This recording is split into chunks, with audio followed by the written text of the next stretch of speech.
This show is sponsored by Den 10 Insurance Services, helping businesses get the right insurance for all their insurance needs. Visit den10.io to get a quote. DENTEN.io. And remember, when you buy an insurance policy from Den 10, you're giving back on a global scale.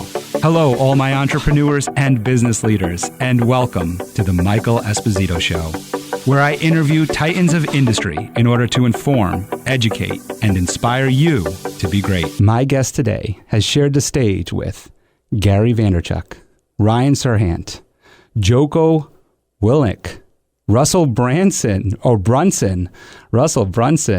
Walter Bond, Andy Frisella, and Tom Ferry, among others. As the owner of a successful real estate investing company and also a partner in one of the country's largest real estate mentorship mastermind companies, he specializes in helping entrepreneurs create systems, processes, and automations that allow them to work on their business and not be a slave to it. He has personally worked with hundreds of entrepreneurs to help them optimize and grow their businesses. Additionally, he is the producer and host of his own online show and has conducted over 600 interviews with entrepreneurs who run 6, 7, and 8-figure businesses. He is a husband and father of 2 daughters and 1 son. Residing in Michigan, he's always looking for a reason to escape the cold weather and get to the beach. Please welcome my guest, Mike Simmons. Welcome, Mike. Thanks for having me. I appreciate it. Wow, that was a nice read. I appreciate that. That's my bio, but I was like, this guy could be interesting. Let's check it out. I pride myself in reading a good bio, especially after doing a jog to get my water and getting this first time and first read. I was just like, all right, I'm going to do a cold read, out of breath. Let's go. Listen, that is a skill that I know how it goes, and it's not easy to do. So well done. It's a first time for me, but it was a nice challenge. And we were actually just talking about that before we went on air here about challenging ourselves when doing podcasts. So I would love to dive into your backstory and where you started and everything. But hey, we're 2 podcast hosts kind of getting on here. Why not kind of break the ice about podcasting a little bit? What inspired you to start a podcast?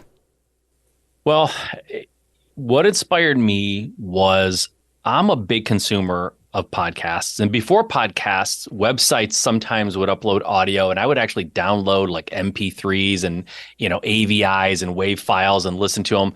So I love that medium. But the thing that really pushed me was when I started off in real estate, I shared with you that I'm an introvert before we got started on this. Not that I don't enjoy these interviews. I'm good one-on-one. I'm sort of an introvert when it comes to dinner parties and things like that. They're stressful. So I would go to real estate meetups and local gatherings in my community to try to figure out this whole real estate thing before I had started. And I would go to them and I would find myself sitting in the corner. My wife would come with me because she was my partner in real estate back then. And she would come with me and we would end up just hanging out together. And I had questions, but I was too shy to ask them. And I thought, they're dumb questions. I don't want to waste anybody's time. And I was sort of self-conscious about how beginner level the questions were. And it took me a long time to get my business up and running because I just was too nervous to ask questions of people that had more experience. And so starting my podcast was really twofold. Number one, I truly believe there's people out there like me that want to do something and they struggle to find the information because they just don't love going to meetups and meeting strangers and things. So I wanted to be able to share information with people, give them that outlet. But also, to be perfectly transparent, I wanted to, at the time, I was trying to raise money for my deals and raise money for real estate.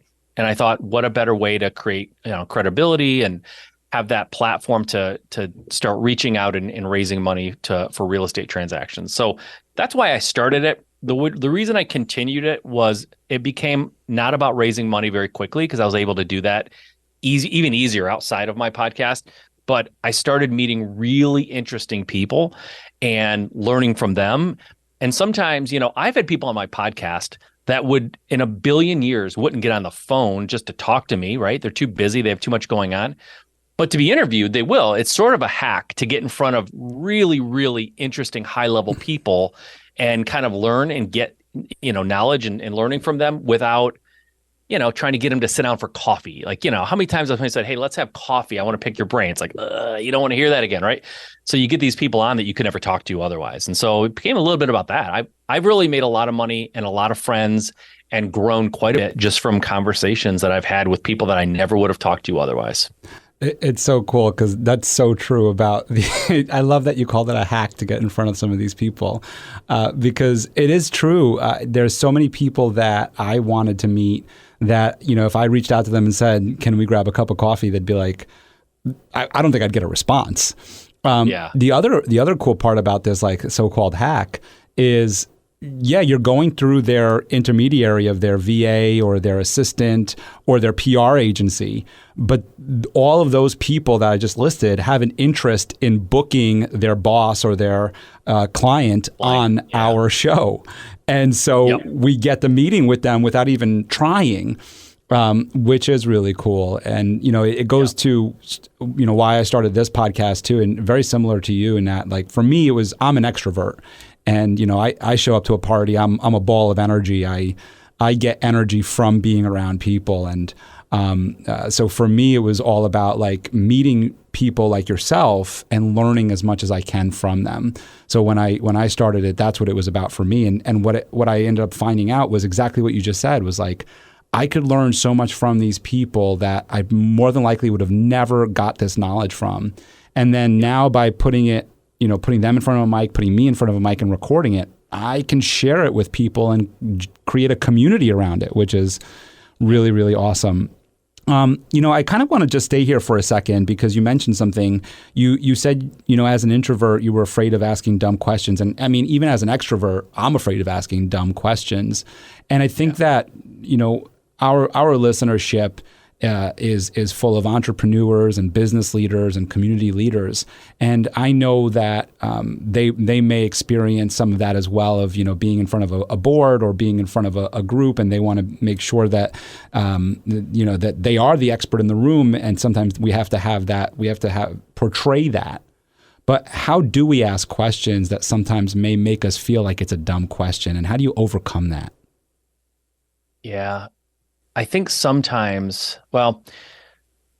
they say there are no dumb questions. I think we know better. Sometimes there are dumb questions. Yes. But the questions that you think are dumb when you're like maybe trying to launch a business or do something that you've never done that makes you, feel nervous.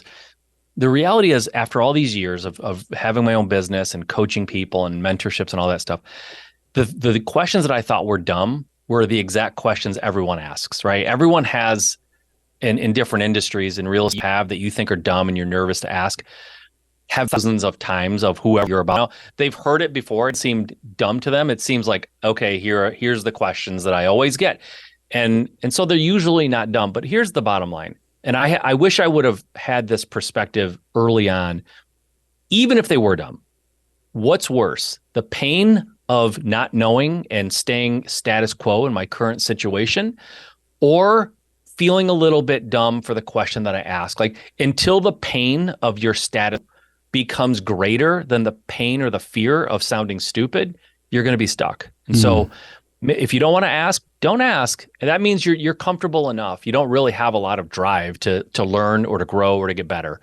But as soon as you have enough drive, you're uncomfortable enough, no matter what it is, you want to lose weight. Once you become uncomfortable enough with your body to start doing something or asking a fitness person or a dietitian questions that maybe you think are dumb or embarrassing, until the pain of the way you look and feel is greater than the pain of putting yourself out there, you're going to be stuck with how you look and feel. And if you're in a job that you don't like and you want to start something else on the side, or you want to grow something, until the pain of that job becomes great enough. And I'll tell you this, I actually decided that I wanted to start my own business in real estate back in 2003. I didn't buy my first house in a real estate capacity. I owned a home, but I didn't buy an investment property until 2008. That's 5 years. So what happened during those 5 years? Doubt, being afraid of failure, being too comfortable in the job that I had, the corporate position that paid well. I just wasn't It wasn't painful enough because I could pay my bills, I could go on vacation.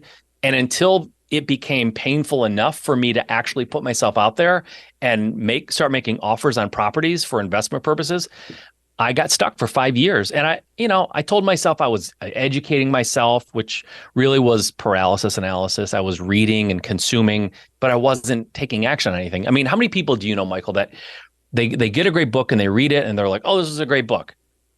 And they put it down and then they go find the next great book that they can read, but they don't really implement what was in that book, right? I was doing that like crazy. I was consuming, but not acting on any of it. And I did that for 5 years. And we can get into it and go down this rabbit hole. But the way I was raised had a lot to do with being held back from success, and ultimately was the reason I was able to break through that. It kind of worked on both sides of it. So, and sometimes our upbringing does that. We get things that get put in our head or that we put in our head or whatever in our environment growing up that either make us more risk takers or they make us more conservative and not wanting to take risks. And that has a huge impact too, right? I always use the analogy that everyone has to, if you want to do something, achieve something that you previously haven't been able to, you have to be able to escape the gravitational pull of your background, right? And so my background was, my parents were in automotive. We're from Michigan, right? The Motor City. Everyone sort of had this union job and, you get up early, you work late. And that was all I knew. And so well into my 20s and 30s, that's what I thought was the only playbook for life. You just work hard at a union kind of place and job security. I'm doing air quotes if people aren't seeing this. And that's all I knew. So I had this gravitational pull that was pulling me back down to earth. And it was really hard for me to get the thrust to get out of that gravitational pull and hit orbit where everything seems possible. I just wasn't raised that way. And they didn't tell me I couldn't do things, but everything I had seen, all of my experiences growing up was other people run businesses. We go to work. We show up at 6 a.m. We stay there until 6 p.m. We work on the weekends. If our job allows us to get extra hours, you work Saturdays and Sundays. Like that's success. And that's all I knew for a long time. So it took me a while to get out of that. Have you ever heard of Eric Thomas? Yeah. He's local to me. Well, he was. He doesn't live in Michigan anymore. But yeah, I love Eric. I listen to Eric Thomas often in the mornings, and it's sort of my life hack for getting myself in the right frame of mind to go out and get after it. Because, and we can go down this rabbit hole too, but I am not a miracle morning person. I don't subscribe to the miracle morning. I know it works for other people. If I get up at 4 a.m., 5 a.m., 6 a.m., I am really irritable and in a bad frame of mind for the next 6 hours. So I pride myself, and one of the perks of having some success, whatever you consider success financially, is I don't set an alarm. I don't wake up to an alarm. I woke up to an alarm for 20 years in my 9-to-5 career. I don't wake up to an alarm. I wake up when I wake up, right? And then, me and my wife have a routine where we have coffee every morning because she's now retired. We have coffee every morning and that's, by the way, that's a whole episode in itself. Like why that's critical for a marriage, I can't even begin to tell you, but I'm an evangelist for that. But we have that coffee time where we talk, and then I get started. My assistant knows I do not schedule any appointments, meetings, interviews before 11 o'clock. Just doesn't happen. Do not do it. It's a mandate. So that's just how I do it, man. I don't wake up to an alarm. And to me, that is how I know I'm successful, because I don't have an alarm telling me to get up. Awesome. We're gonna talk more about that right now, but I just want to kind of just go back to this whole idea of whether questions are dumb or not. And I like your philosophy on this, and that if we don't ask the question, then we're going to be stuck where we're at. And I have a suggestion in all of this as well, in that sometimes you're in a conference, you're in a room, and it could feel embarrassing. It could feel very hard to ask this question. And so my suggestion to anybody who's feeling this way, because not everybody is willing to just push themselves and say, you know what, give me the microphone. I want to ask the question to this person on the panel or whatever it is, right? My suggestion is, go to them afterwards. Go up to them afterwards, get their email, get somebody's email out there and ask the question, or ask the question of somebody close by to you. More than likely, somebody that's around you might actually know the answer that you're looking for, or might know somebody who knows the answer. But back to your point and what you just said there is that, like, if you don't have enough pain driving you and driving this quest that you're on, then you're never going to ask the question. You're never going to take the action on it. And we're going to definitely dive into your story of how it took about 5 years till you really invested in property. But I want to stay here with this miracle morning idea, because it is a big thing on social media. It is a big thing. Everybody's looking for the new life hack and everything. And actually what you said with not waking up to an alarm clock resonates with me, because I don't wake up to an alarm clock either. So it's kind of cool to meet another person that's weird like me. And people are like, they don't understand that. And I'm with you. Like, I want to wake up when my body says it's time to wake up. Now, I do wake up anywhere between 4:30 and 6 o'clock, depending on the way my night goes and what I need. Yeah, I know. Well, I also have young children, and we go to bed really early. So there would have to be a home invasion for me to get up at 4:30. I don't get it is incredible.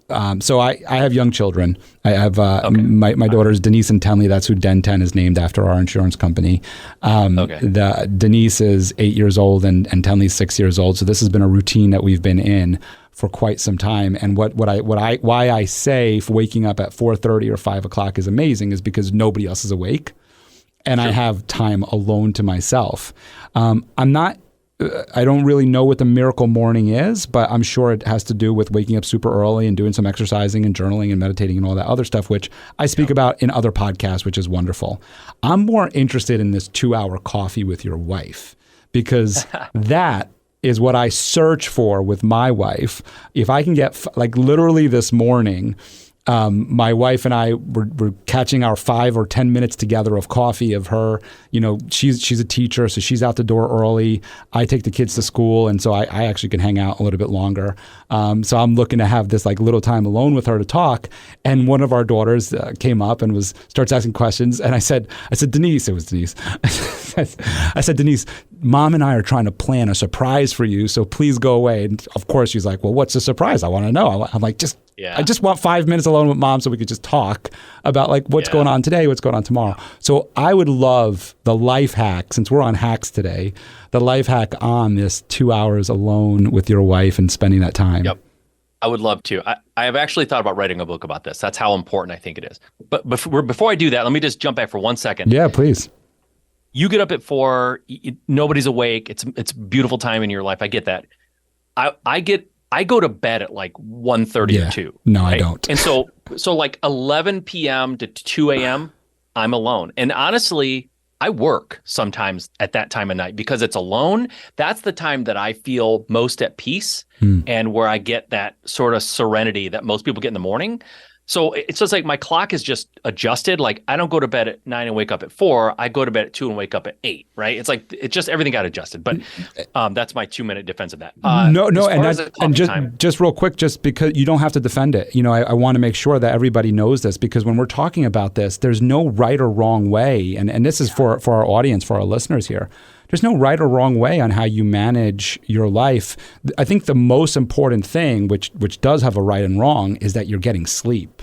You want to get 6 to 8 hours of sleep, and that's the only way you're going to be productive. And then let's just jump back into this for you. But I remember hearing about this billionaire who, like, pretty much lives on a yacht. And because he works in the different markets, he doesn't wake up till 11 o'clock New York time. And it's because he's in the different markets, and he's up till 2, 3 o'clock in the morning because he's got to be with different markets. So there's no right or wrong time to wake up or go to bed. Just make sure that you're getting 6 to 8 hours is what I want to make sure everybody knows. 100%. Yeah. I think, though, that people are celebrated who wake up at 5 in the morning. And if you sleep till 9 or 10, it's like, you're lazy, right? It's just like, it's just how you shift and how you kind of clock that time, right? Yep. So yeah, I value my at night time. A lot of people value their morning time, but it's all the same. I agree with you. And all kidding aside, the sleep is super important, right? So I tend to get my 7.5 hours a night. So yeah, it's all good. I get defensive on my late night time. I get it. But the coffee time, super important. So I'll be super transparent here. I have been divorced, and so I had the benefit, the silver lining of having some, colossal issue like that in your life is you can go back and like assess what happened. And one of the things that I think happens with a lot of people, a lot of married couples, is they don't communicate enough. They, especially like in your world, you have two young daughters, right? Both daughters. And so you have a lot going on, right? School and events and maybe sports and friends and all this stuff. And so couples tend to talk about what they have to get done and how they're going to get it done and divide and conquer. Are you going to pick up and then I'll drop off, and then what are you going to be home? I need you to cover. There's parent teacher conferences, right? And it becomes you're this business that's trying to figure out how to get things done effectively. What gets lost is actual communication about things that you don't have to get done, right? Not about utilitarian things. My wife read an article years ago that said most married couples only talk about things that, not things that have to get done, but just like conversation that's meaningful. 15 minutes a week is all they get. And there's no wonder why people grow apart and why they don't have anything to talk about when their kids grow up or get older. It's like we have nothing, and they get divorced. And so I am convinced that regular communication with your spouse about what you can't count the time where you're talking about who's going to pick up who and are you going to be home for this, and don't forget we have this thing tonight. All that crap aside, after all that time that you talk is critical to a successful marriage. I know it is. And so we have the benefit, our kids are older and my wife's retired and I work for myself. So we can talk for 2 hours in the morning. I get it. Everyone can't do that. I have friends who have time at night when the kids go to bed. That's the time you can do it, especially if you have young kids. Hopefully they're in bed at a reasonable time because they need that sleep.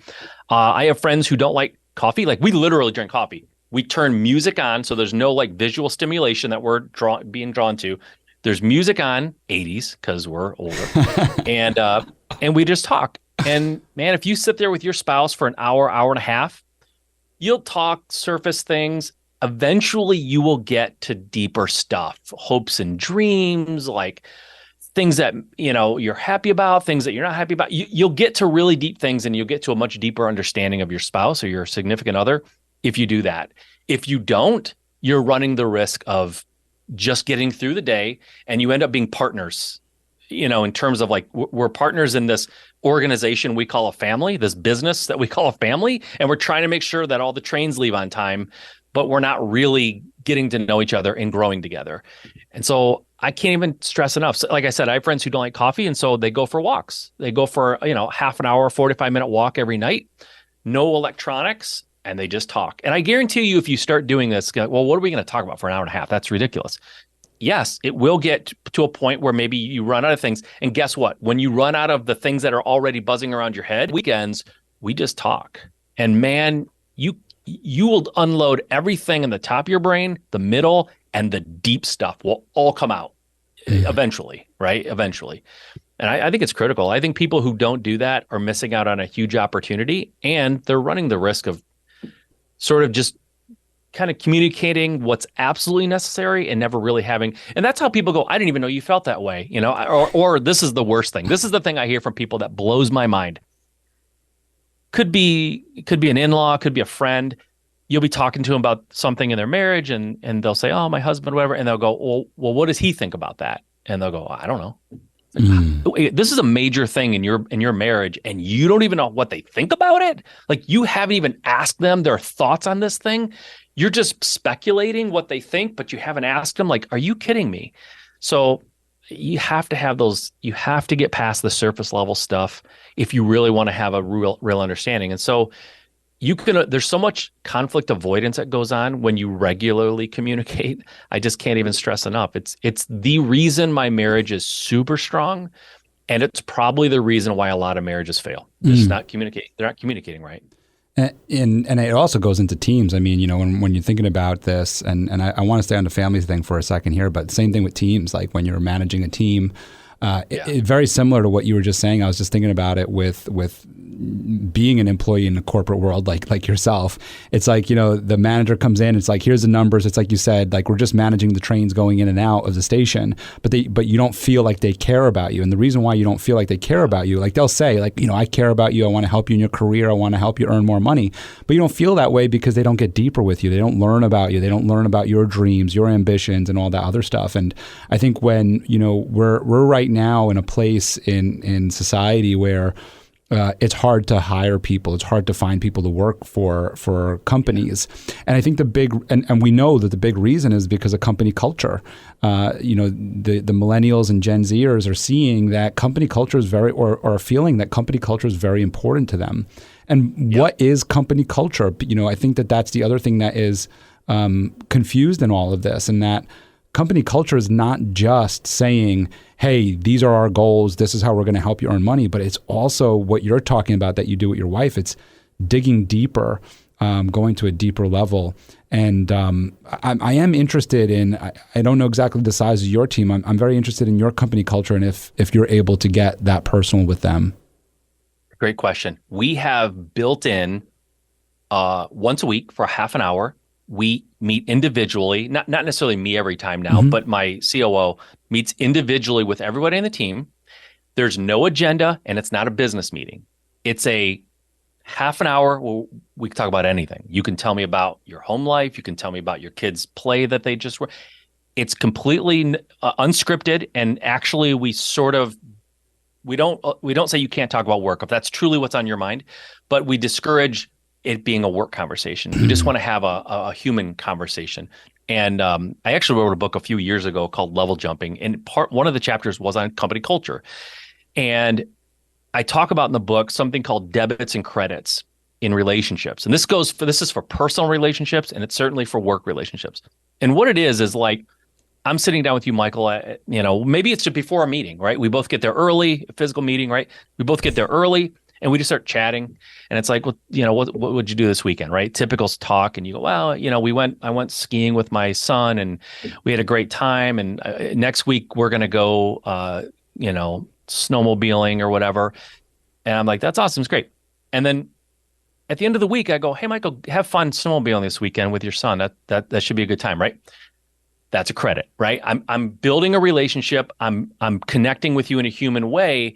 Now, in a corporation, there could be a time in a month or 2 months where maybe we have a conversation that isn't as comfortable. It's like, hey, Michael, I told you to get that thing to me and you didn't get it. And, now this it's like, so we have to have this kind of a conversation that's a little bit more disciplinary or maybe just a little more uncomfortable.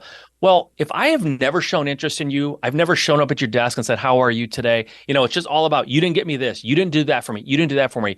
You have all these debits coming out of the relationship account and no credits, right? And so we're just in the negative all the time. You think of me as a jerk. I only approach you when I'm mad about something or need something from you.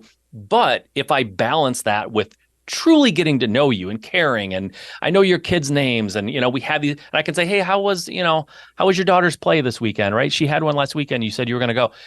That's the credit, right? And so in relationships, even with your wife, right, your kids or whatever it is, if it's always just what you don't like, something going wrong, some argument, clean your room, do this, why didn't you do the dishes? How come? You'll get into the negative to the point that the relationship is ruined, right? Mm-hmm. You have to balance that out. And so I call them debits and credits, but you have to show true interest in your team. And if you want them to truly care about you and what you want from them and the job, it's not just about, studies have shown now, it's not about just giving someone a raise. Mm-hmm. That's not ultimately going to make them happy. It'll make them happy that day and maybe for a few more days, a week. But after a week or two or a month, whatever raise you gave them is just normal. That's status quo. That's not even a benefit anymore. That's what I expect from you, right? Until I get the next raise. Well, money can be like sugar sometimes, right? Sugar will give you a short high and a burst of energy, and then it's just like you come down from it. Money does the same thing. So if money isn't the ultimate motivator, what is? It's company culture. And I think company culture, you asked, what is it?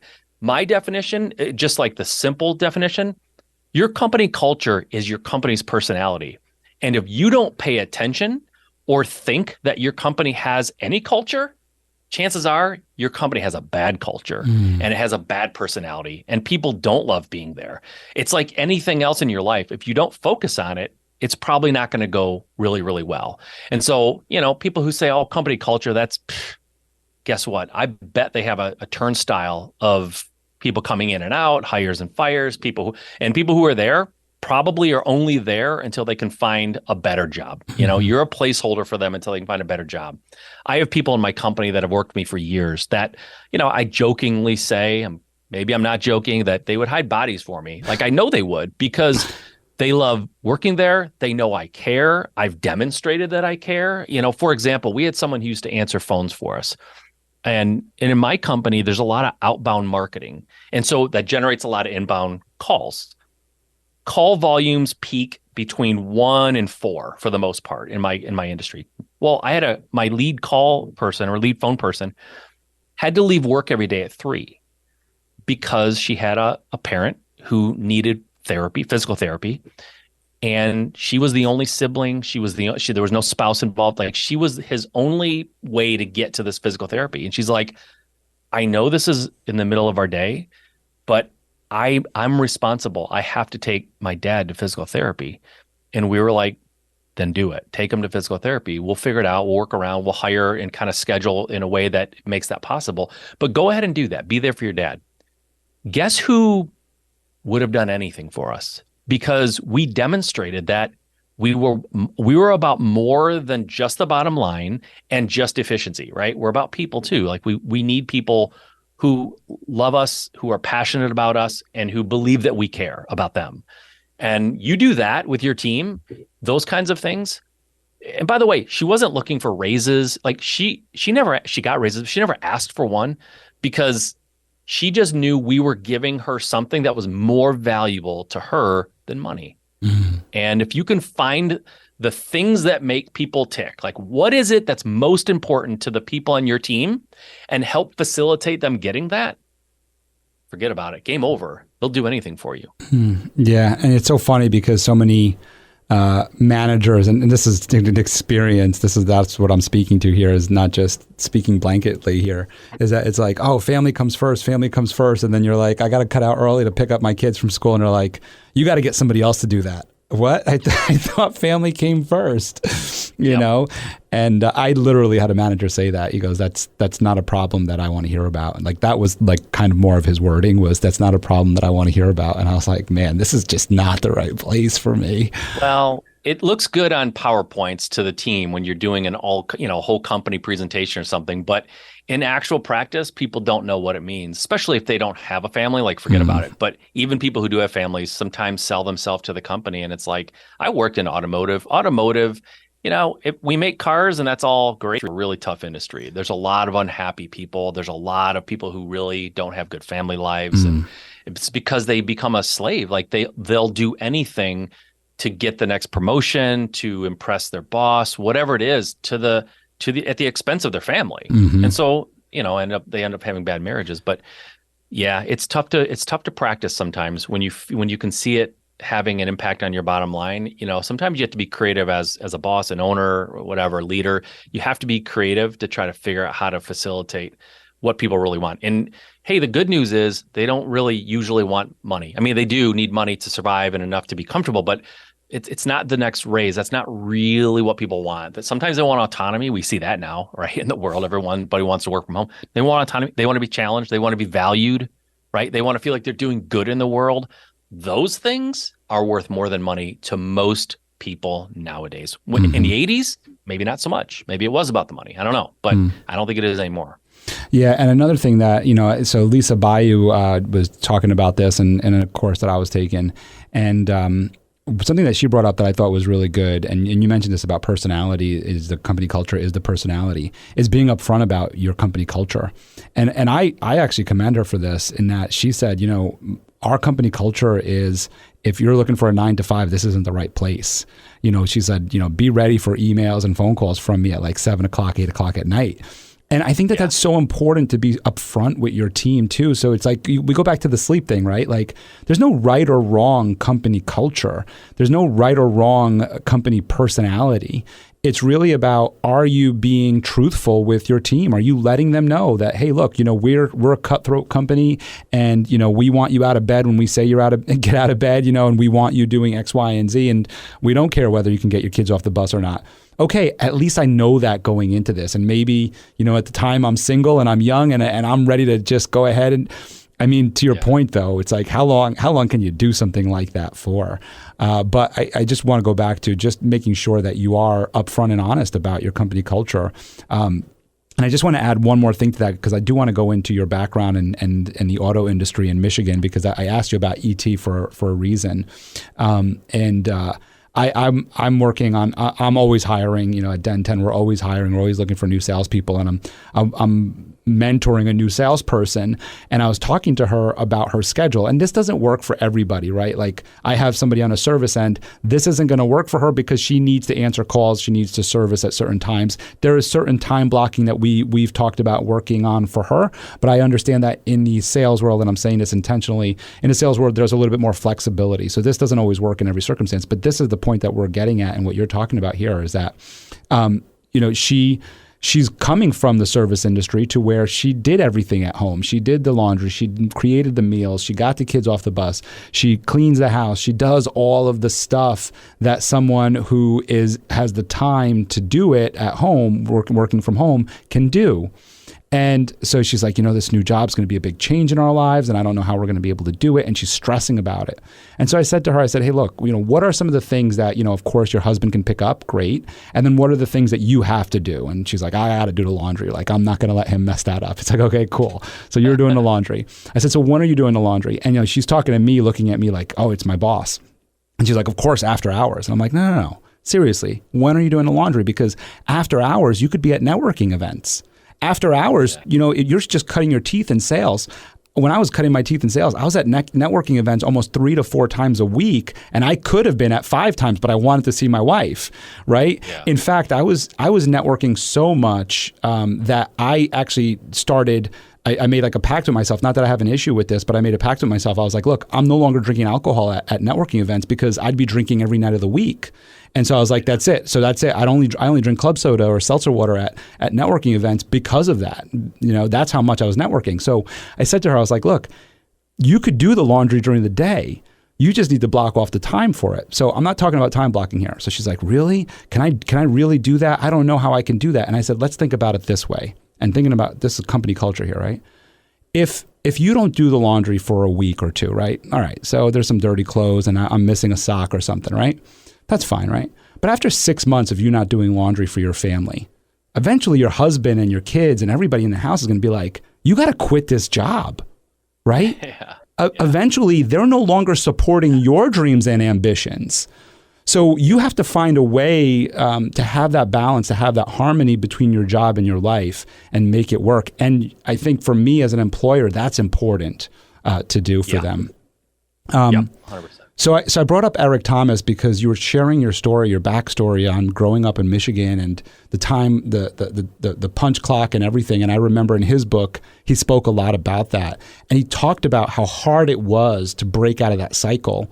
And I know that so many of our business leaders, and I reference business leaders, people that are maybe working in a corporation or trying to climb to the C-suite, and then our business leaders and all the different entrepreneurs out there and business and community leaders out there, they may come from a background similar to this of like, hey, what are you doing? Why are you trying to step outside of the mold? The mold is perfect. Like, look at us. We have enough money to put meals on the table, clothes on your back, once a year vacation, and a house and a roof over your head. Why are you trying to do something different? And I'm interested in how you were able to break that mold. Yeah. So, I don't know if you know who Gino Wickman is, the EOS guy, right? Yeah. I interviewed him one time and I used the analogy because he was talking about entrepreneurs, and I asked him if he thought entrepreneurs were made or if they were born. And so my theory is sometimes entrepreneurs are born entrepreneurs, but it's a lot like, you ever hear these like piano prodigies, these kids that are 4 and you set them in front of a piano and they start playing like a seasoned vet. It's like they're a prodigy. I feel like a little bit like that. I was stuck in a world that I didn't belong in. I was a square peg in a round hole. I was a friction point for my boss a lot of times because I had a lot of opinions and I thought things should be done the way I thought they should be done. And I just didn't fit the mold, but I didn't know what was wrong. I just knew something was wrong. And I was miserable, like a lot of people. This doesn't make me unique. A lot of people are miserable in their job, right? It was like when I started my real estate company and did my first deal and saw the light. This is an Eric Thomas thing, right? He said, if someone is holding your head underwater, all you can think about is oxygen. All you can think about is that. And I felt like when I did my first deal and made money and saw the path, it was as if I had been holding my breath my whole life. And I finally broke the surface of the water and just took in a deep breath of oxygen for the first time. It was just like I had been freed, right? Like that's the best way I can describe it. It was like, oh my God, there's a whole world that I haven't been exposed to until now. And so for me, the pain of working every day and that 5 years that I talked about where I didn't take action, I'll be honest, like, okay, so let me go back a little bit more because this is good for context. I was raised by a Marine. My dad was a Vietnam vet. He saw active duty in the military during Vietnam, the Marines who, you know, he was on the front lines. Let's just put it that way. Like he didn't sit in an office somewhere, or he wasn't stationed in, you know, the Swiss Alps somewhere. He was in the fighting. And so I was raised by that guy. And there was a couple of things there were a lot that wasn't tolerated growing up. One thing that wasn't tolerated was fear. You absolutely could not do something because you were afraid. And during those 5 years as an adult, now I'm not living at home, right? I started procrastinating and paralysis analysis and all this stuff. But what I finally realized was after like 4.5 years is I wasn't taking action because I was afraid. And I wasn't raised like that. And I started hearing my dad's voice in my head.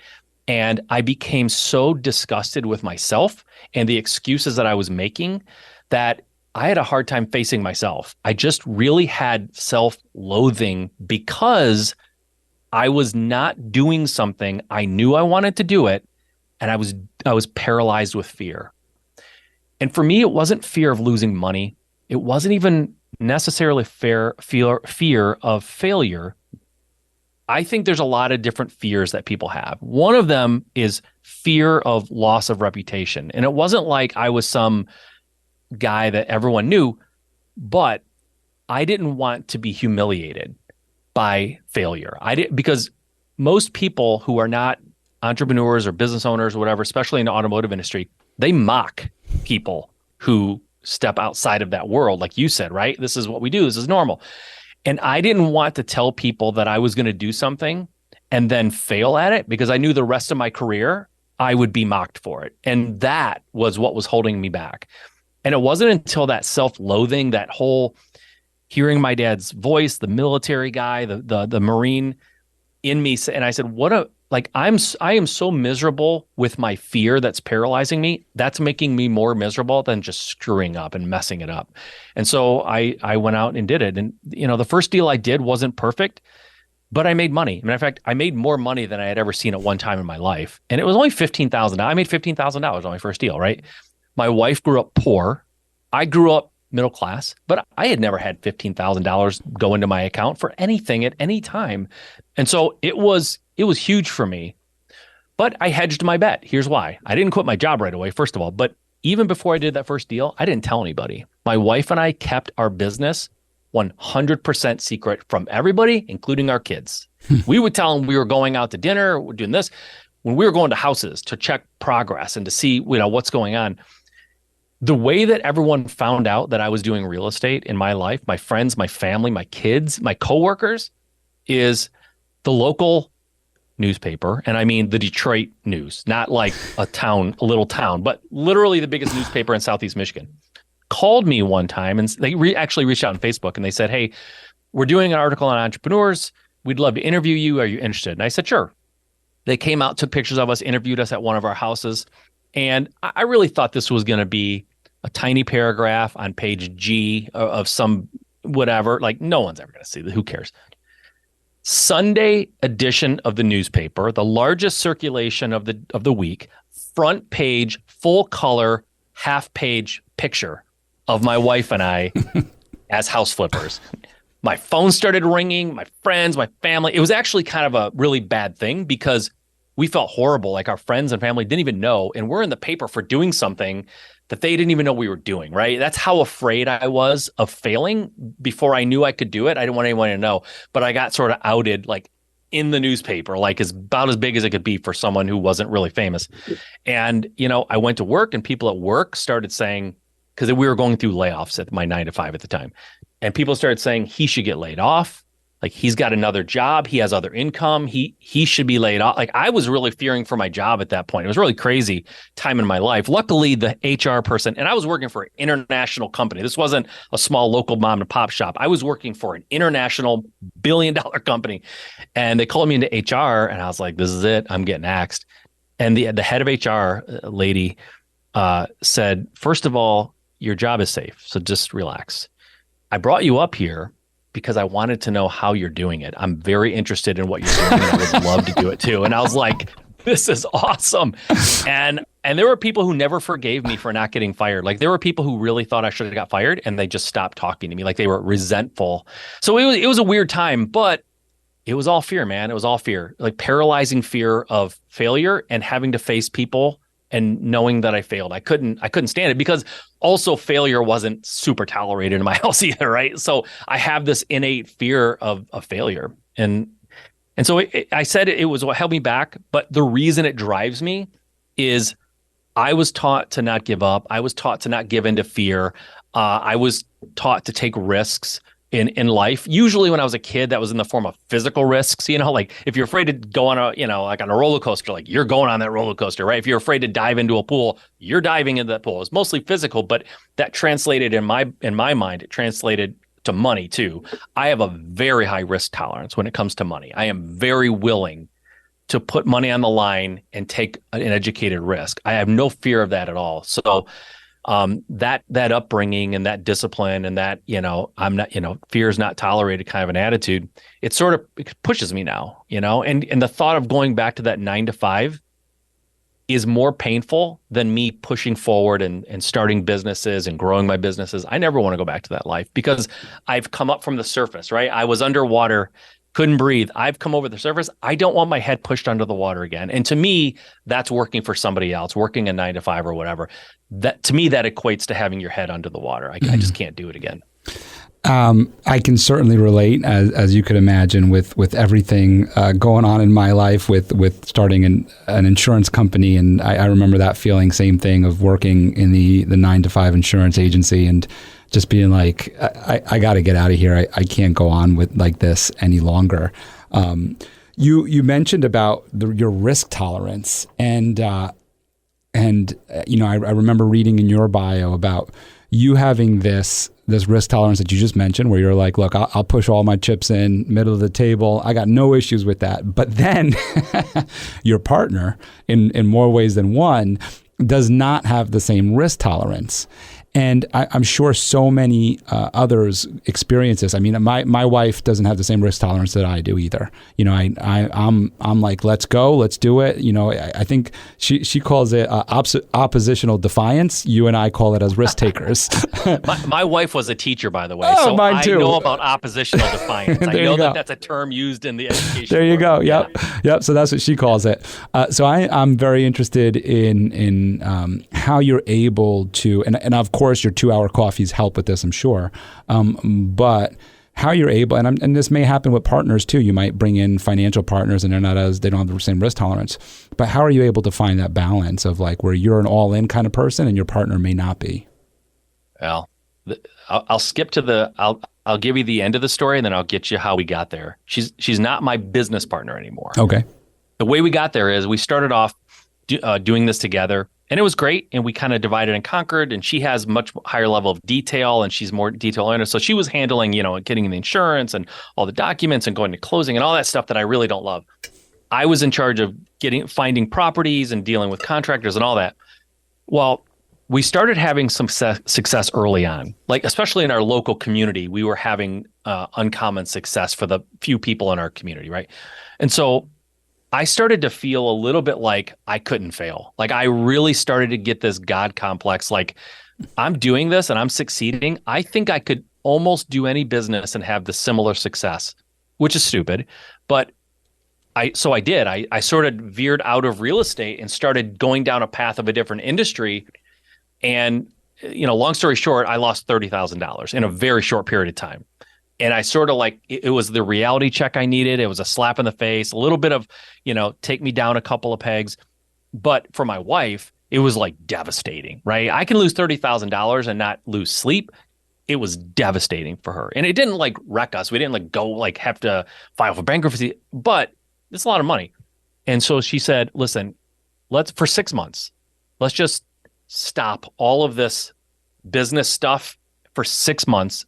I need a break. I need this to stop. It's too stressful. I was still working for somebody.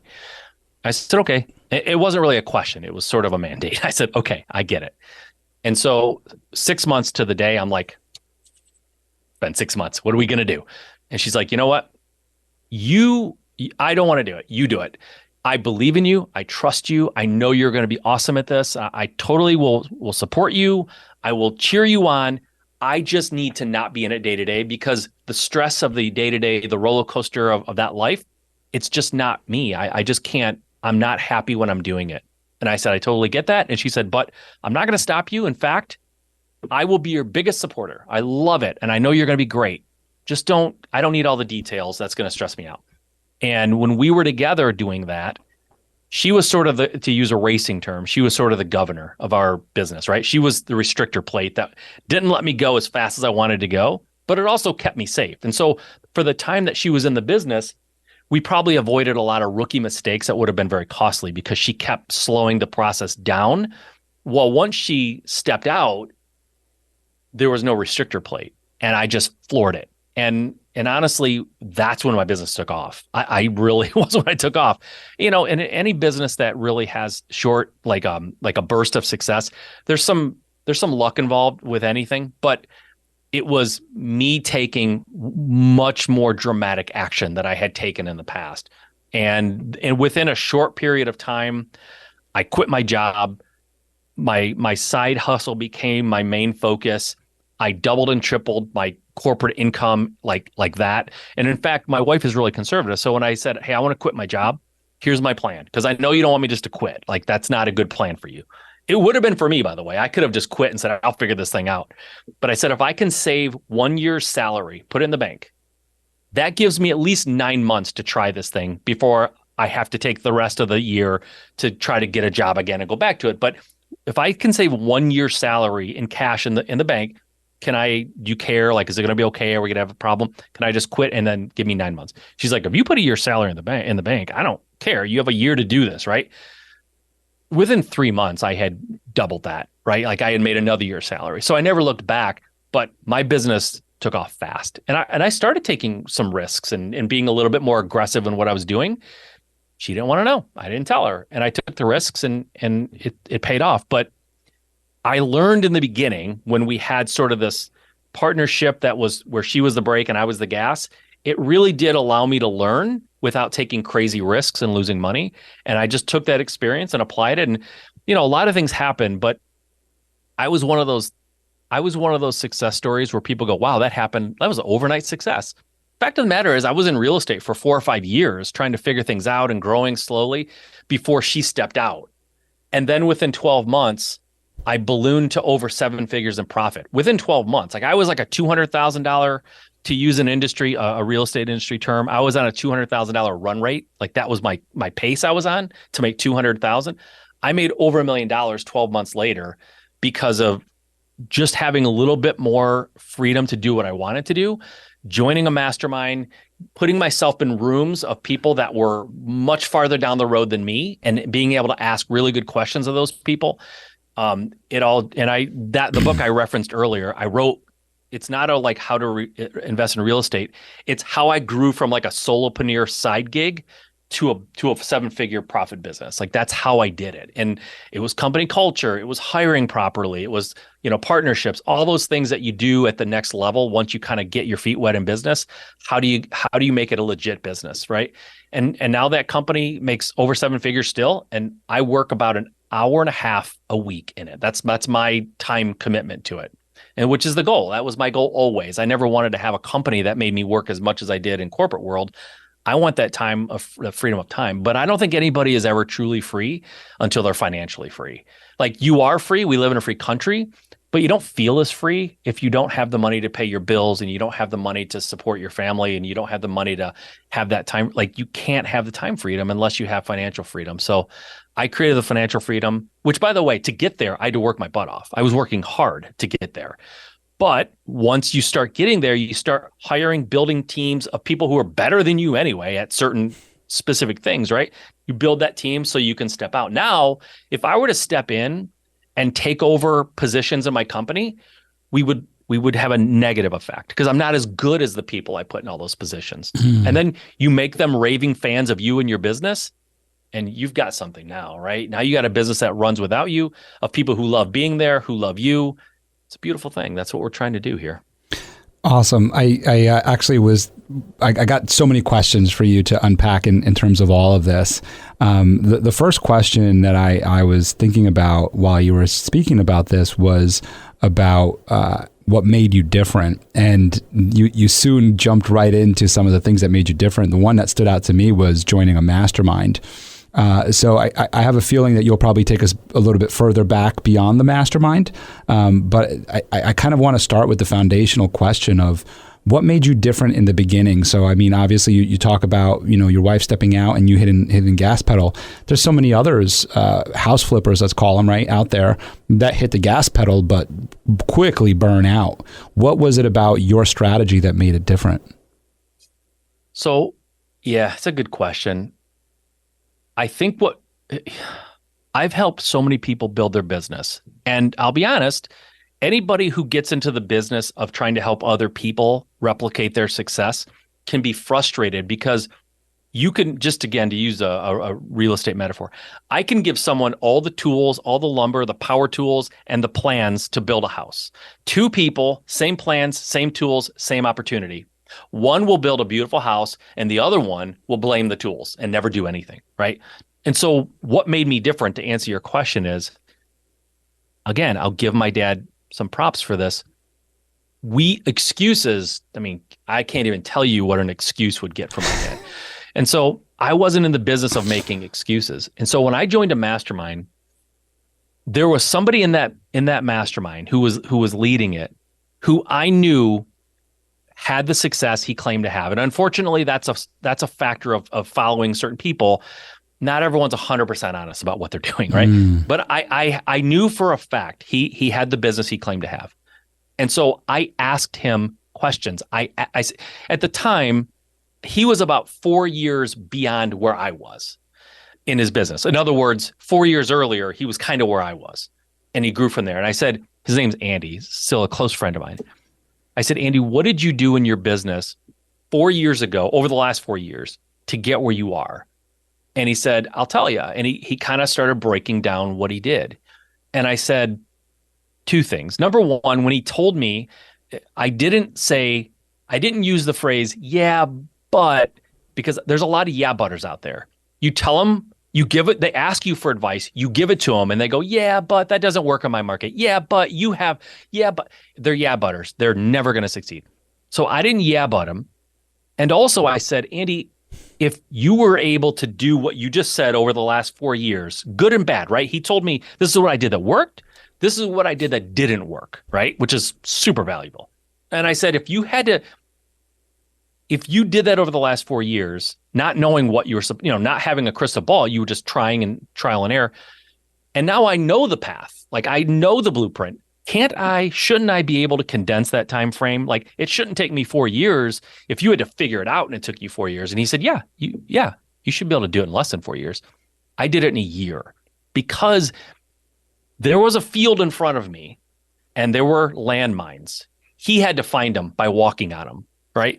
He gave me a map that said, if you take this path, This is what works. You can avoid the landmines and get there faster. And that's exactly what I did. And so what made me different was I'm not afraid to take risks, and I am coachable. By God, that is the number one thing that keeps people back. They're not coachable. They're glasses that are full. You can't pour into them because they're full. They don't listen. They think they already know. I was humble enough. And again, I have confidence, and I take actions, and I take risks, but I was humbled as a kid. I was not taught to be bragging, and that's another thing. You just didn't tolerate someone having unearned ego, right?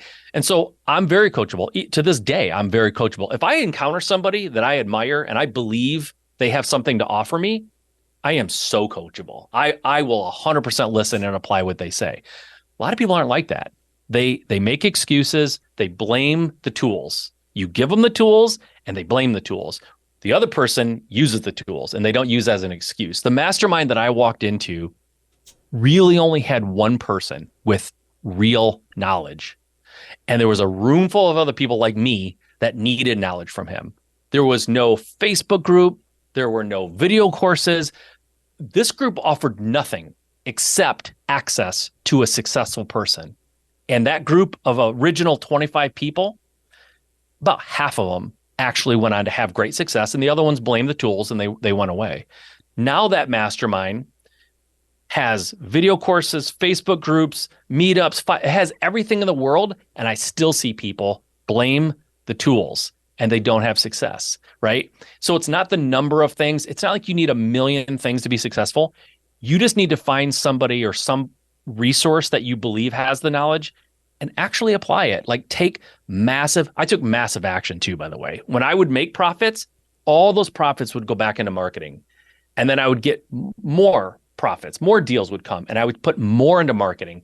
I mean, if I had to summarize probably the one or two things that really made all the difference for me growing my business, number one was reinvesting in the company. I didn't sell a house and then go buy a boat and go on vacation and buy a cool car. I put it back into the business. As much as I could possibly put in, I put back in the business. And then I learned how to hire. I learned how to lead, and I started tracking my KPIs. We didn't talk about that at all, but it's very hard to build a business if you don't know your numbers. You have to know at least basic numbers, right? It's a lot like flying a plane. You can get a plane off the ground without looking at the instrument panel. You can, but once you're up in the clouds or up in the sky at altitude, you lose your instrument panel, you're going to hit something. You're going to be going down. You won't even know it. You could be going down, right? I flew a plane. I'm not a pilot, but I have a friend who's a pilot, and he let me take the controls, and he took his hands off and said, "Go, you do what you do." And at one point he goes, "You're nosediving a little bit. You're losing altitude." And I didn't know it. I had no idea. I said, "I am?" He's like, "Yeah, we're going down right now." So you have to know your numbers in a business, or you're going to hit the ground. You're going to hit a building. You're going to hit something, right? You have to know what's going on. I didn't check my numbers when I was starting off. Money was coming in, money was going out. It seems successful, right? But until you start tracking, you don't know the health of your business until you track those numbers. So I learned how to track numbers. I learned how to hire people, company culture, massive action, reinvest in the company. Those are the things that got me there in 12 months. It wasn't anything but that. But some of that stuff's discipline. Some of it is just, being coachable, taking advice and actually executing on it. A lot of people don't have that. And so I'm very coachable.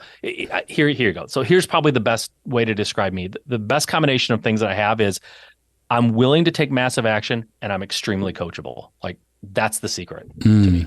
Yeah. And I think that's great advice for anybody who's listening here, is that if you are considering quitting your job and starting a career as an entrepreneur, I think that those are two huge necessities in it all. I also want to make sure that we understand the investments that are made, because there's a lot of numbers out there, and masterminds aren't cheap. And so people are like, well, that's crazy. Why would you pay that?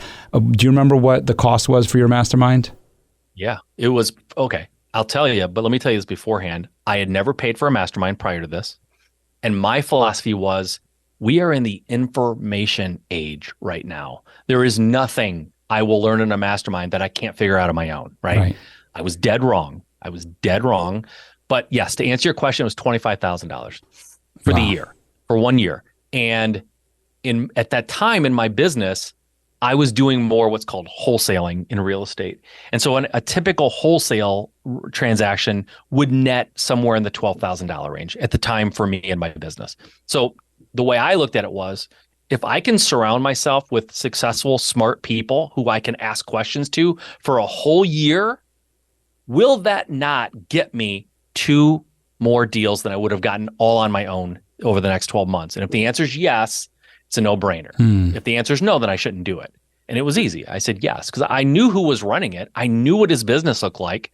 I knew he was doing the business he claimed to be doing. And I thought, if I can't do an extra, by the way, if I can't do an extra 2 deals in 12 months with access to this guy, that's on me. That's my fault, right? And so I took the plunge, and I literally went from doing $200,000 revenue to doing over $1 million in profits in 12 months. So was it worth it? Yeah, obviously. I several 10x'd or whatever my business. So it was a no-brainer for me, and I think it's a no-brainer for anybody who's coachable and willing to take action. So yeah, and you did your research or due diligence in terms of like figuring out the ROI on it. It brings me back to your story into getting started in real estate. You and your wife, when you were partners at the time, went to a real estate investment conference of sorts and ended up spending more than you had thought of. I think it was like $2,900 or something like that, right? Yeah. And you're like, that's exactly right. Right? You're like, what are we going to do? We're going to do this thing, and you did it. And in that case, what was interesting in what you wrote about this was that like you felt that you didn't receive anything worth the $2,900, yet it motivated you to do what you're doing, obviously, today. I'm interested in that thought process, and the reason why is because when I'm reading that and I'm thinking about it, I'm like, well, then it did its job, right? Like, is it about 100%. The tools in the tool shop, or is it about you becoming the carpenter? Yeah, it's such a great question. And I'm super passionate about this. And unfortunately, for a lot of people who hear me talk what I'm about to tell you, it becomes an eye roll for them, right? They don't want to hear it. But going back to that $2,900 real quick, the best part about that was the stuff we got was not great, but it instilled a belief in us. And by the way, when you're married to someone who grew up poor and you spend almost $3,000 on something, it will not be tolerated that you don't utilize that information, right? So I'll be honest. There were times after we went to that, I'd be like sitting around and she'd go, "What are you doing? I thought you were going to start doing this for that." And I was like, "You're totally right." Right. She just was calling me out when I didn't hold up my end. But what I'm going to talk about that I said is sometimes an eye roller. It instilled a belief in us that we could do it. And, I talked about coachable and massive action, but it kind of goes back to belief. I think what stops most people from being successful is all in their head. It's completely the way they look at things, the way that they view themselves, the way they view the world, whether or not most people don't find the success they want because they don't truly believe it's possible. They really don't. They say they do, and they'll say the right things, but they don't believe it. And you have to believe it. I've asked folks that are successful, and I'm in the same category, but I've asked the question because just knowing what I think is fine, but I like to know what other successful people think. And I've asked friends of mine in my industry, if I took it all away from you tomorrow, do you feel like you could build it back again? And the answer is always yes, because they already know how to do it. Like they totally believe they can do it because they've done it, right? That's the ultimate belief. Sometimes you have to try to have that belief before you do it. That's very important. But once you do it, the belief is ultimate, right? And so people say to me before, like, if this happened in your business, do you think you could overcome it? Yes, I have 100% clarity on what I can do and what's possible. And so I don't have any belief problems anymore. And I think people fail is when they don't have the belief. I spoke to Brandon Turner, who used to be the host of the Bigger Pockets podcast. He and I are kind of close.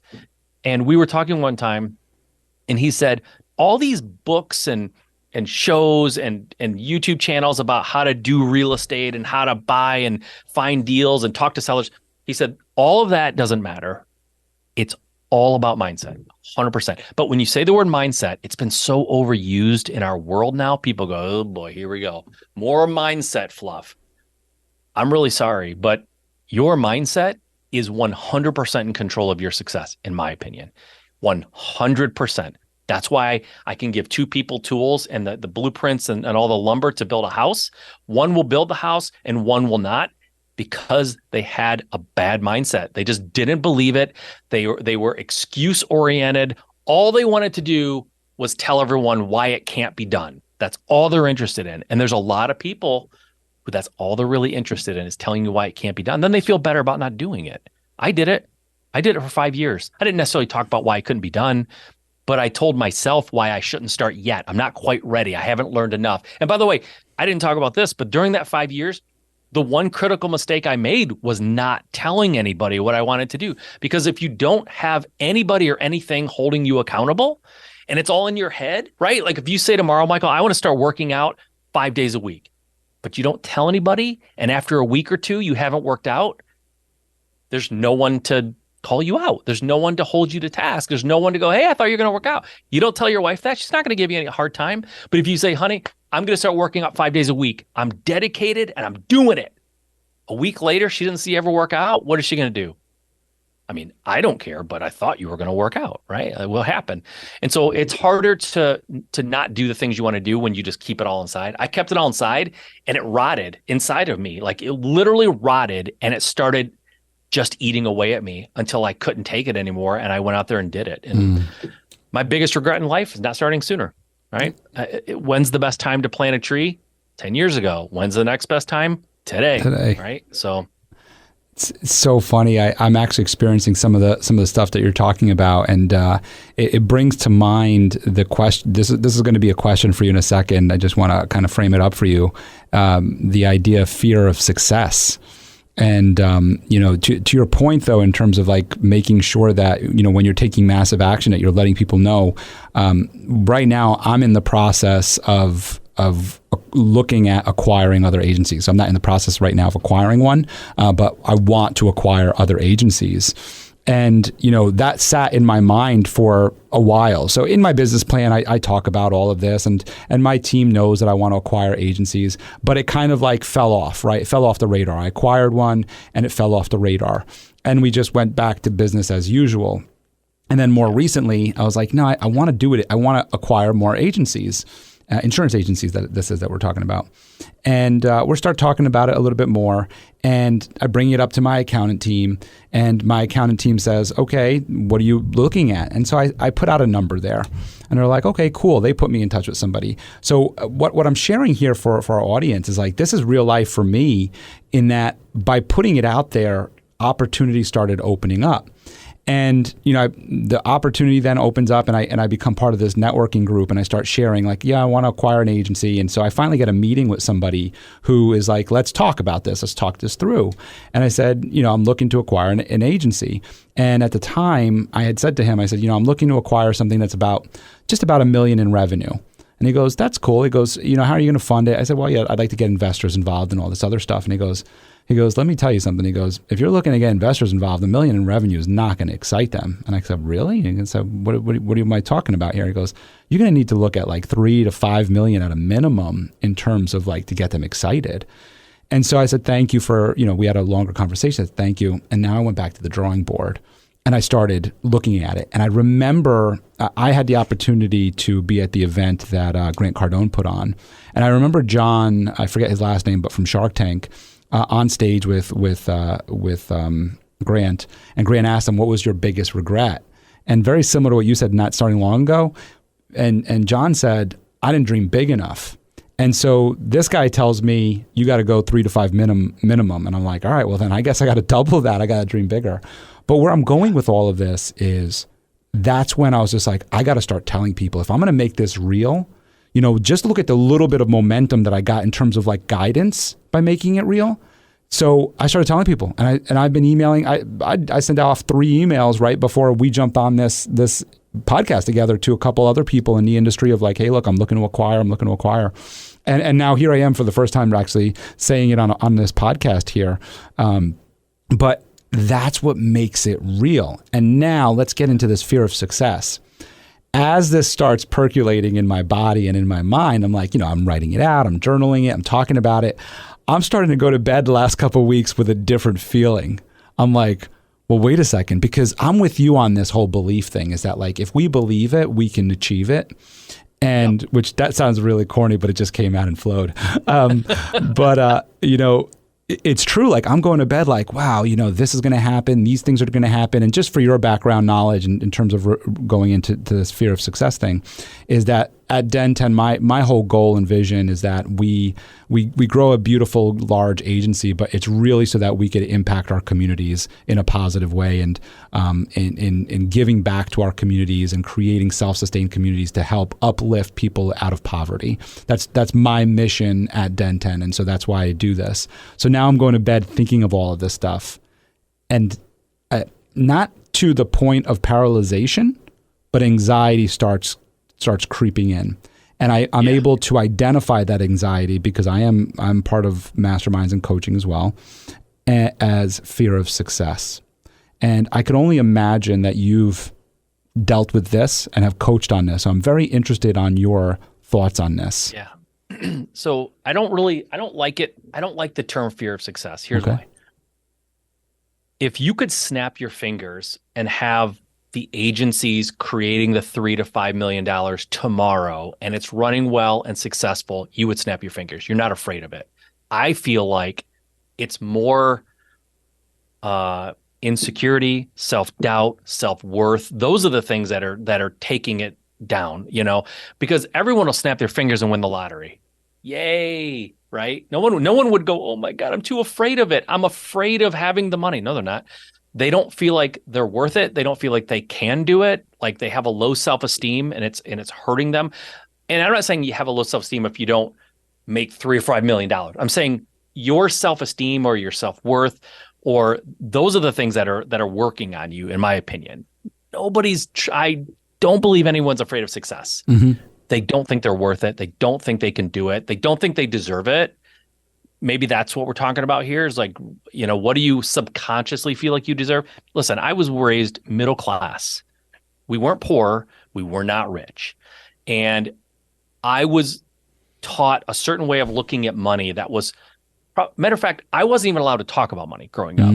I didn't know, I still don't know how much my dad made when I was growing up. I didn't know how much my mom made. We were severely discouraged from talking about money. And so you don't have a healthy view of money or what you deserve or what you are capable of when you live in that environment. I think a lot of us live in that environment, certainly in the Midwest. And so it's not, I just don't, if I said you could snap your fingers and be as successful as you want with no real issues, everyone would snap their fingers. So it can't be fear of success. What is it? Well, I just wasn't raised to believe that I could achieve that kind of thing. Like, I just don't know that I'm worth it, right? A lot of people go, well, no one needs to make $1 million. That's ridiculous. Nobody needs that kind of money, right? You look at athletes who are getting $50 million contracts. They go, nobody needs that, right? It's the manifestation. It's actually that thought process comes out of people and they don't even know it, right? What do you mean that athlete isn't worth making $50 million? Certainly they are. If they're creating a product that the industry and the market says is worth it, it's worth it, right? But I know people who look at me that I grew up around who didn't have a lot, and they think, his house is too big, or his, whatever, right? He shouldn't be able to go on vacation whenever he wants. That I don't deserve it. I came from that mindset, and so I fight it all the time. There's definitely an effect on my success that comes from something deep inside of me that's pulling on me, saying you don't need any more. You don't deserve that much success. And I think people fight with that all the time. I just don't think, I just don't love the term fear of success. It sounds absurd to me. It has to be something else. You're not afraid of success. You're certainly afraid of failure, but I think sometimes it's people don't feel they deserve it. They don't deserve it. Yeah, and I think that's true. I think that's definitely true. And I'm going to speak firsthand experience here, because I brought it up in terms of an opinion or a thought like that. I think that's true, and I think it's also the work, right? It's not really understanding the work and not knowing whether capable of. And you kind of touched on all of that, and everything that you just said there is like, I know the work for my agency now. I don't know what the work is for a $5 or $10 million agency. And that is scary to some extent. But, we go back to, and you mentioned this earlier with your team, is you got to hire right. You got to hire the right people around you in order to help.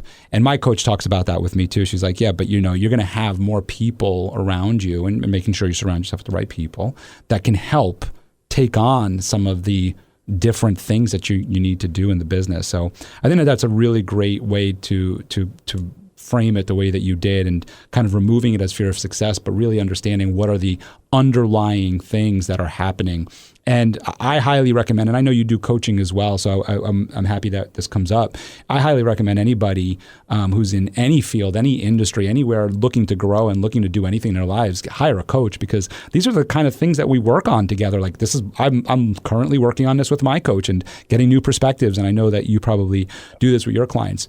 Another thing that comes up in all of this, in terms of that, I'm going to use air quotes on this for you because I don't want to trigger your you again on fear of success. But another thing that comes up is the pain to move, the pain to take action, and you've brought it up a few times in this.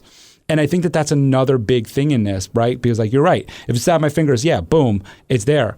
But like if it's like some work and I have to do this and I have to put myself out there, and I have the fear of like what you said earlier about fear of loss of reputation and all this other stuff comes in, it's like, well, I am comfortable right now, and there's not enough pain moving us. So I love that you brought that up. Yeah, you know what the biggest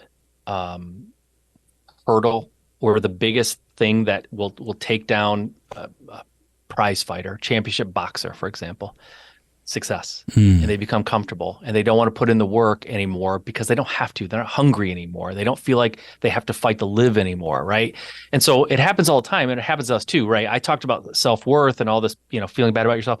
You're totally right. The other component is you're just too comfortable. It does, the work and the risk doesn't feel worth it, since things are going pretty well. Like so I get the same thing. Like, my podcast is called Just Start Real Estate, but it's not about, in any business, it's not just about the getting started phase. Getting started can apply to you right now. You have a successful business, you want to grow. There is a point, there is that hurdle that everyone has to sort of get through, that friction point of getting started, even if getting started means getting started on your goal to grow, right? Like, it's not just about the beginning level. It's like when we get to a point, and maybe a person's goal is to get to $1 million in revenue, and you get there, right? Then you go, well, I want to get to 3 million now. Well, you hit your goal. What's motivating you to get to 3 million, right? You have to figure out what that is and actually start executing. Because I know for me, when I was running a $200,000 real estate investing company, to get over $1 million and plus that, my business had to change dramatically, because it stopped becoming me going out and finding deals and negotiating prices and finding contractors and hiring them and all that stuff. Everything that got me to a $250,000 a year company was not at all what got me to being over $1 million, because I had to go from being an operator to being a leader and a manager and an HR person. And I had to deal with personalities. And so my business now, it's more profitable and I work way less, but my role is dramatically different. If I jump into any of the operations things that happen, I'm going to hurt us in some way, because A, I haven't done it for years, and B, I hired people who are specialists at that. And so what got you to where you are will not get you to the next phase. I guarantee your business is going to have a different look and feel when you scale up. And that's not bad. It's the work. And if you're having a level of success, if you're a prize fighter that has become world champion and got a $20 million fight and you won it, are you as motivated before the $20 million fight when you were relatively poor as you are now? Like, no, you're just not. And so it's very difficult to get yourself up with no alarm and no real financial stress to go out and do something like that. And that's where you just have to, you have to find the reason to do it. You have to, maybe it's your kids, like, hey, yeah, I do love the business I have. And I do have a situation where I love what I'm doing and it's not hard and I can just do this forever. What do I want to leave for my kids? What do I want? You named your company after your daughters. Like, what do I want this company to represent? How many more people do I want to help? And what will that mean for my legacy, for my kids, and what I give them? Like, those are some of the reasons you start building in your head to go out and do that. It's not the same reasons you started in the beginning, right? They were probably more financially driven and more of a need. Now you have to find reasons beyond yourself to do it. And that's what some people struggle with. Yeah, I love that you brought that up too, because it's not always about the money and the purpose. Like that's so important, the legacy. I mean, when I came up with this name, the question was to me about, what kind of legacy kind of brand do you want to build? And that's where the name came up, where it was just like, oh, legacy, my daughters, it was a no-brainer. Yep. And I just also want to mention, you got to interview Gino Wickman, and obviously living the book Traction, a fantastic book, and everything he does there. A couple of the phrases that you use remind me of Tony Robbins, and so I'm interested in some of the mentors, some of the people in your life that helped you also, outside of obviously the mastermind, that also helped you have a different perspective, a different view of your path and your journey ahead. Yeah, one of them you mentioned in my bio, Jocko Willink. Jocko Willink wrote the book Extreme Ownership, which I highly recommend for everybody should read. It should be mandatory reading at school. I recommend you encourage your kids to read it. And what it is, in a nutshell, is you take responsibility for everything. Extreme ownership is the exact opposite of pointing fingers and making excuses. You take responsibility. Even if you don't truly feel like it's your fault, you figure out how you could have made that situation better. The application in work is, something goes wrong, and a lot of companies would be like, well, John or Joe didn't do this, and Sally, she should have sent me an email. I didn't know, this kind of attitude. When you have a company, and one of my core values in my company is extreme ownership. When you have a company where something goes wrong and somebody raises their hand and says that's on me, I should have stopped that, and somebody else goes, nah, I think that was more me. I probably should have saw that coming before it ever became a problem. Somebody goes, nah, it's me, right? You have in a culture where people step up and take responsibility and refuse to let somebody else take the fall. Man, that company can do anything. And by the way, if the leader of that company, you, me, whoever, says, you know what, guys, this is on me because I should have had a process in place. I should have prepared you guys. That's on me. I'm the leader. And everybody's like, no, I should have done it. Right? Come on. Like, what a great culture. What a great environment. What a great attitude to have. Because in most cases, there is shared blame. There is things that you could have, even if it wasn't directly your fault or your deal, well, how could you have made that situation not happen so bad or at all, right? And when you have people thinking like that, how could I have made that not happen? How could I have avoided that for the company? And everybody thinks that way. Wow.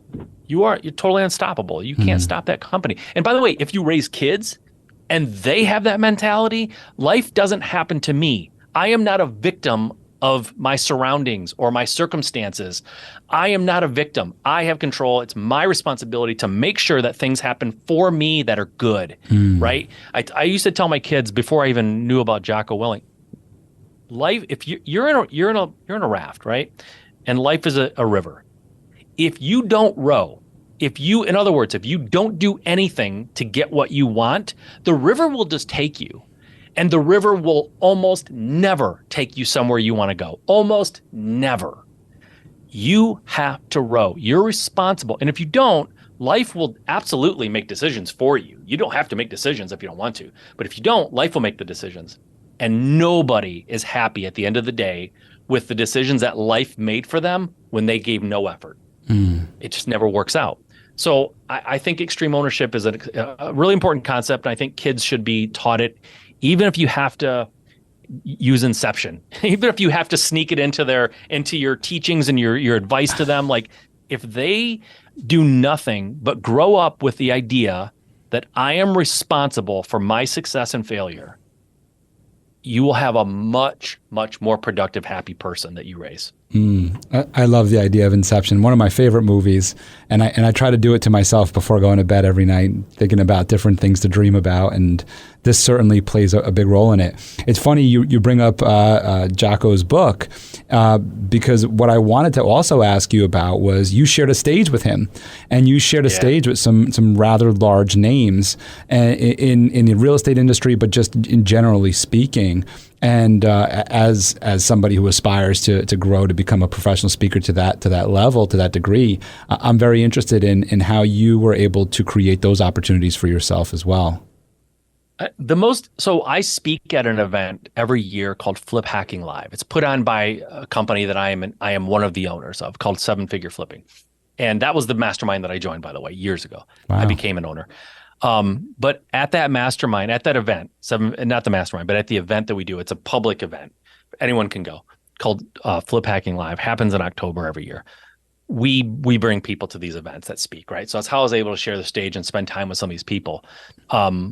So the two most interesting, Jocko, we invited to the event one time, and he came a day early and did some training with his team, with our company. And we had dinner that night with him, and I was lucky enough to sit next to him at dinner that night. That guy is absolutely, man, you want to talk about Navy SEAL. Right. He's a Navy SEAL's Navy SEAL, man. That guy is, and the guy that you see on his podcast and you see on videos and things, he's that guy 24/7. It's not a personality that he turns on and off. He is that guy. And one of his team, one of the people that works with him, I said, have you ever seen Jocko get silly or just giggly or just like, kind of just silly? And he said, no. Jocko's all business all the time. Like, he's no joke. They call him, they lovingly call him a silverback gorilla. Like, he's just a big dude that's nothing but testosterone and like motivation. Like, he is that all the time. The other guy, he wasn't at the event, Flip Hacking Live, but so I'm a big fan of Gary Vaynerchuk. Oh yeah. Very much a fan of him and his teachings. And I have a podcast, right? And so I listen to him, and he's like, he'll talk sometimes about, you should just start emailing people that you want to like just take it, right? And so I sent him a message on social media. I said, hey, Gary, big fan, listen to you, love everything. Hey, I've got this podcast. I would love to have you on as a guest. I'll make it work for you. It can be short. It can be anytime you want. I will show up whenever you want. No response.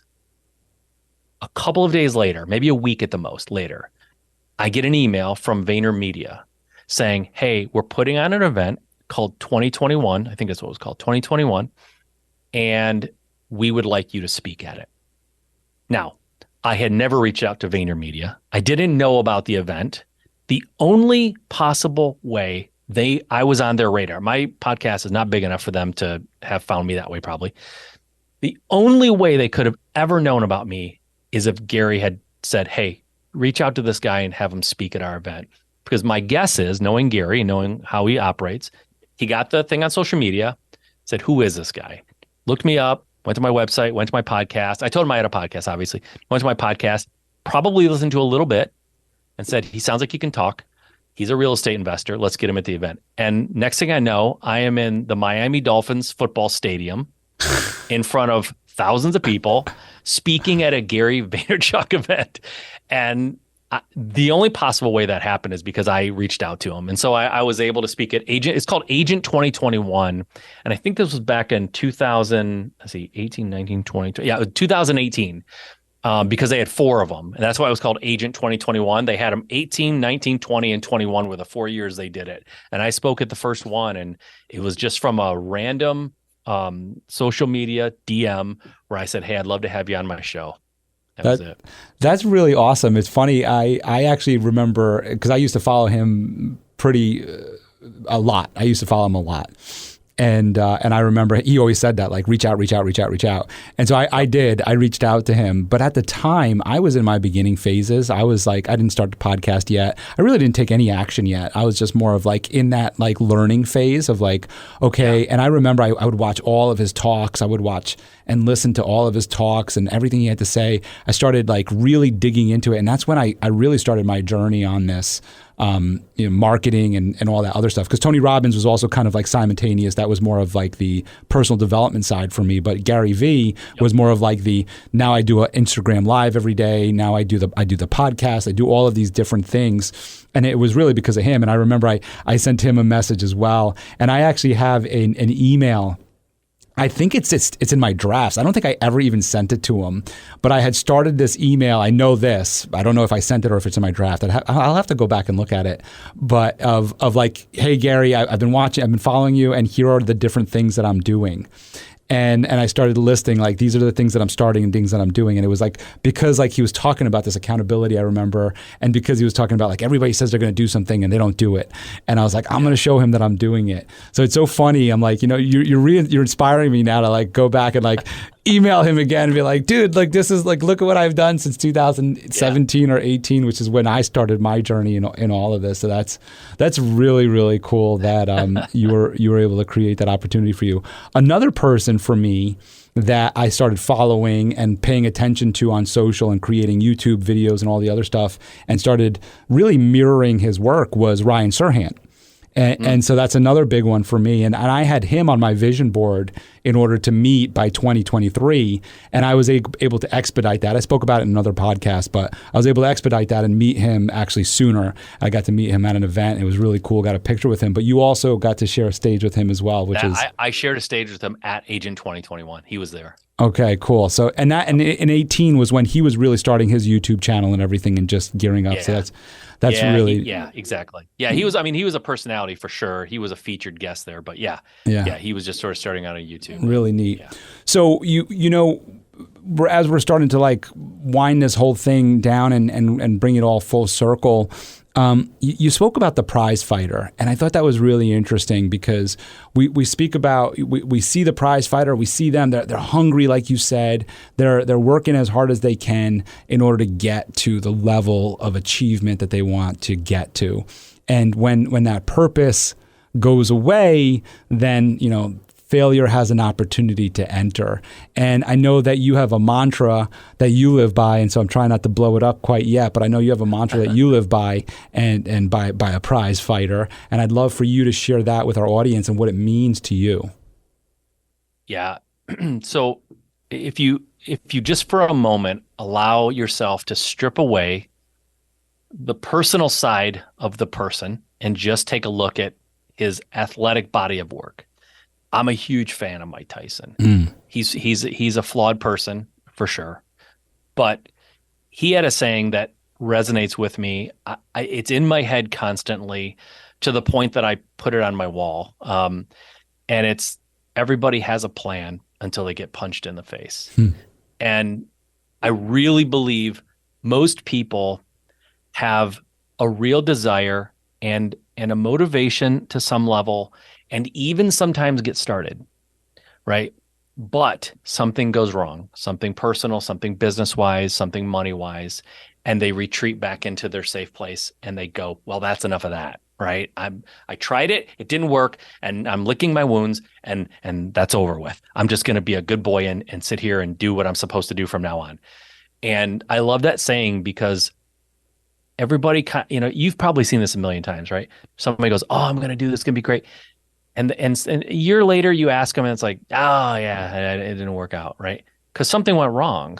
There was some hiccup in their plan, and instead of fixing it and going forward, they retreated into a safe place. And so life will punch you in the face, no doubt about it. I've had my share of devastating things happen to me and around me in my life that could have and should have stopped me. And I just don't let it, because once you get punched in the face, you execute. First of all, everybody has a plan, and that's fine.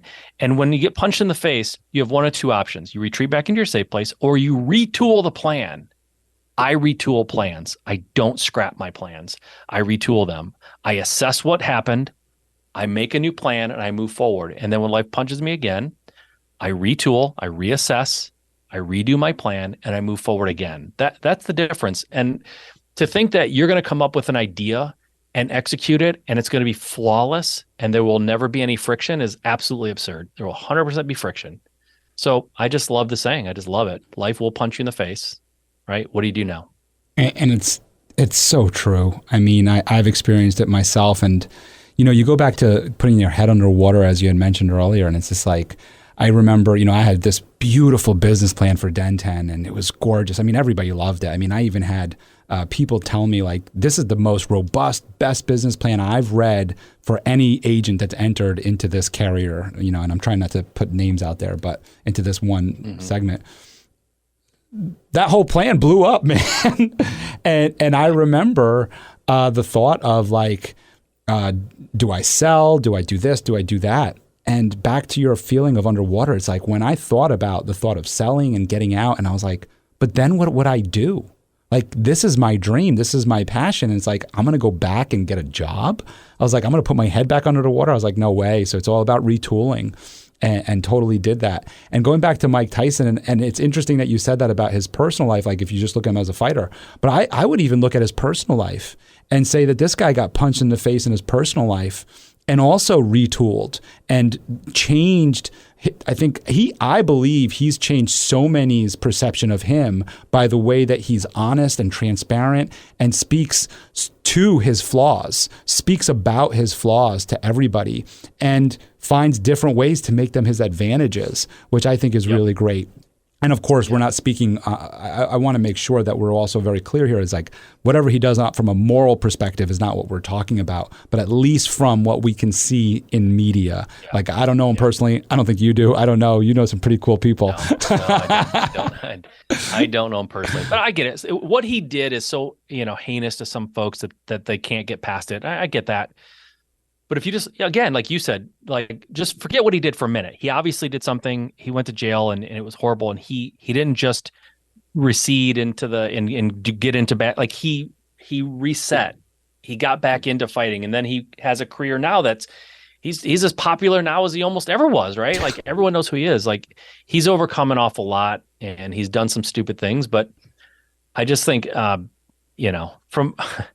there's never been a person who, I think a lot of people, they fail in life before they ever get started because they psych themselves out. And there was just never a human being on earth that could win a fight before the fight.